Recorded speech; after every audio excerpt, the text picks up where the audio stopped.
আমার প্রিয় ভাইয়েরা, শিখার পরে আমি নিজেও এই আমল করেছি। এই কোরআনে করিমকে মাথায় নিয়ে বলি, এই কোরআনে করিমকে মাথায় নিয়ে বলি, এই কোরআনে করিমকে মাথায় নিয়ে বলি, এই কোরআনে করিমকে খুলিয়ে কলিজার সাথে মিলেই বলি, আমার মাওলার নামে কসম করিয়ে বলি, যতবার আমি আমল করেছি নিজের জন্য, বিপদগ্রস্ত আত্মীয় স্বজনের জন্য, খুদার কসম প্রত্যেকবার আল্লাহ আমাকে এর ফলাফল হাতে হাতে দিয়েছে। শেখ আহমদ সরহান্দি তার নাম ছিল, তিনি তার কিতাবে আমল শিখাইছেন।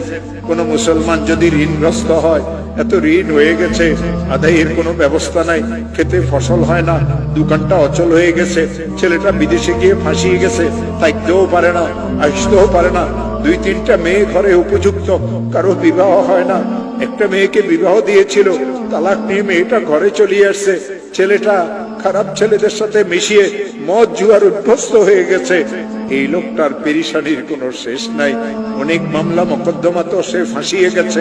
হযরত মুজাদ্দিদ আল-ফিসানি বলেন, কঠিন থেকে কঠিন বিপদগ্রস্ত মুসলমান যদি ইশারের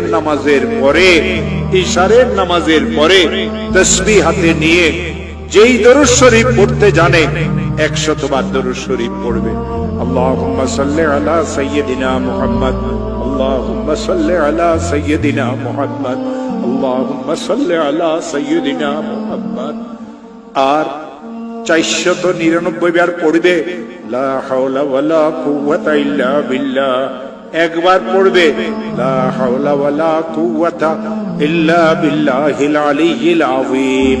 আবার 100 বার দরুদ শরীফ পড়বে, হাত পাতিয়ে বলবে, আল্লাহ আমি তো মামলা মোকদ্দমায় ফেঁসে গেছি। হাত পাতিয়ে বলবে, আল্লাহ আমার মেয়েগুলির তো বিবাহ হচ্ছে না। হাত পাতিয়ে বলবে, আল্লাহ আমার একটা মেয়ে তালাক নিয়ে ঘরে চলে এসেছে। হাত পাতিয়ে বলবে, আল্লাহ আমি মামলা মোকদ্দমাতে ফাঁসিয়ে গেছি। হাত পাতিয়ে বলবে, আল্লাহ আমার খেতে ফসল হয় না। হাত পাতিয়ে বলবে, আল্লাহ আমার ব্যবসাটা অচল হয়ে গেছে। হাত পাতিয়ে বলবে, আল্লাহ আমি সন্ত্রাসীদের দ্বারা কবলিত। হাত পাতিয়ে বলবে, আল্লাহ আমার ছেলেটা তো বিদেশে গিয়ে ফাঁসিয়ে গেছে। হাত পাতিয়ে দিয়ে বলবে, আল্লাহ আমার আরেকটা ছেলে তো অনেক খারাপ হয়ে গেছে, আমাকে মাইথুরও করতে চায়। মাওলা তুমি আমাকে বিপদ থেকে মুক্ত করে দাও। আমার হাতে কোরআন আছে। দেওবন্দ মাদ্রাসার একজন বড় মুহাদ্দিস হযরত মাওলানা মুফতি আমিন সাহেব পালানপুরি, তিনি আমাকে আমল শিখাইছেন।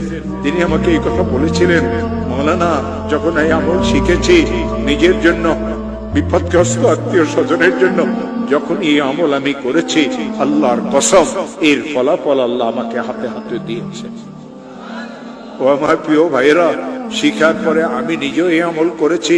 এই কোরআনে করিমকে মাথায় নিয়ে বলি, এই কোরআনে করিমকে মাথায় নিয়ে বলি, এই কোরআনে করিমকে মাথায় নিয়ে বলি, এই কোরআনে করিমকে খুলিয়ে কলিজার সাথে মিলেই বলি, আমার মাওলার নামে কসম করিয়ে বলি, যতবার আমি এই আমল করেছি নিজের জন্য, বিপদগ্রস্ত আত্মীয় স্বজনের জন্য, খুদার কসম প্রত্যেকবার আল্লাহ আমাকে এর ফলাফল হাতে হাতে দিয়েছে।